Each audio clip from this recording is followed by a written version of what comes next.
इसमें हम बात करने जा रहे हैं कंपार्टमेंट एग्ज़ाम 2024 के बारे में। अगर आप कंपार्टमेंट एग्ज़ाम देने वाले हो, मतलब कोई बच्चा चाहता तो नहीं देने के लिए, लेकिन मान लो किसी बच्चे की कंपार्टमेंट एग्ज़ाम आ रही है तो उसे क्या रूल्स है सीबीएसई बोर्ड के अंदर, इस बारे में बात करेंगे।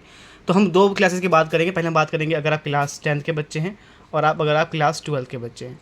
तो जो क्लास 10th का स्टूडेंट है उसको जो मौका मिलेगा वो मौका मिलता है कि आप किसी भी 2 सब्जेक्ट में एग्ज़ाम दे सकते हो।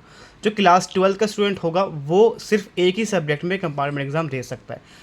डिपेंडिंग अपॉन कि आपके पास टोटल सब्जेक्ट्स कितने हैं उस पर ये बातें डिपेंड करेंगी। हम यहाँ पे एक सिंपल केस लेने जा रहे हैं जो कि 5 सब्जेक्ट का होगा। मान लो किसी स्टूडेंट के पास 5 सब्जेक्ट, जनरली आपके पास 5 ही होते हैं, ज़्यादा बच्चों का 5 सब्जेक्ट होते हैं, उसके बारे में हम बात करेंगे। मान लो 5 सब्जेक्ट हैं और आप क्लास 12 के स्टूडेंट हैं।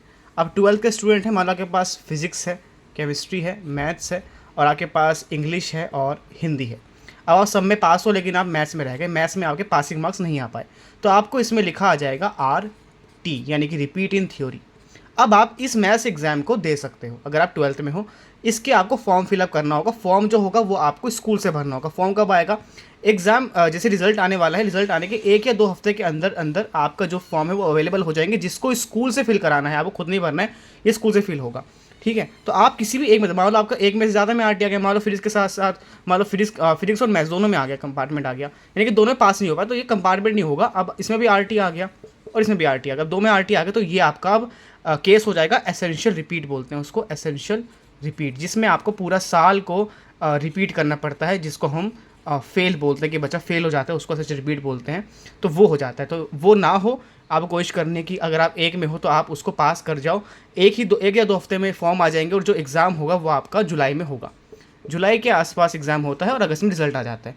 ये पेपर थोड़ा सा हार्ड होता है, तो आपको ज़्यादा तैयारी करनी होगी। तो ये बात थी अगर आप 12th में हैं और 5 सब्जेक्ट हैं। मान लो अगर 5 की जगह 6 सब्जेक्ट, उसके पास 6 भी होते हैं, मान लो 6 सब्जेक्ट हैं, अब क्या करें? अगर पास 6 सब्जेक्ट, तो 6 सब्जेक्ट में आपका करना है, आपके पास मौका होगा कि आप मान लो आपके पास PCM है और इंग्लिश और हिंदी है, जैसे कि हमने सब्जेक्ट लिए थे, और साथ में आपके पास कोई ऑप्शन है, मान लो आपके पास कंप्यूटर साइंस भी है, तो 6 सब्जेक्ट हो गए। तो अगर आपके पास मान लो मैथ्स में RT आ गई और आपका फिजिक्स में RT आ गई, अब 2 में RT आ गई, तो आप फेल नहीं होगे, आपके पास कंपार्टमेंट ही आ गया। आप किसी भी दोनों में से एक में या 2 में कंपार्टमेंट एग्जाम दे सकते हो और आप पास हो जाओगे। तो ये फ़ायदा मिलता है जिनके पास 6 सब्जेक्ट होंगे। ठीक है, ये बात ही 12th के लिए। मान लो कोई बच्चा 10th में है, अब 10th में जाते, 10th में कितने सब्जेक्ट अलाउड है? 2 सब्जेक्ट अलाउड है। इसमें कैसे होगा?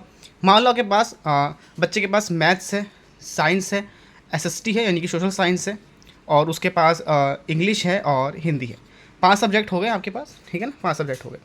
अब आपके पास ये 5 सब्जेक्ट हैं, तो अब इसमें से कैसे काम चलेगा? इसमें से क्या होगा? इसमें से मान लो आपके पास मैथ्स में आपके पास नहीं हो पाए और आप साइंस में रह गए, 2 में रह गए, दोनों का कंपार्टमेंट एग्जाम हो जाएगा, आप पास हो जाओगे। फॉर्म एक साथ आएंगे, दोनों क्लास के फॉर्म साथ में आते हैं, एग्जाम भी लगभग साथ में ही होता है। तो आप इस तरह 10th में पास हो सकते हो। 10th में बच्चों को 2 सब्जेक्ट में अलाउ होता है, लेकिन 12th में सिर्फ एक में अलाउ होता है।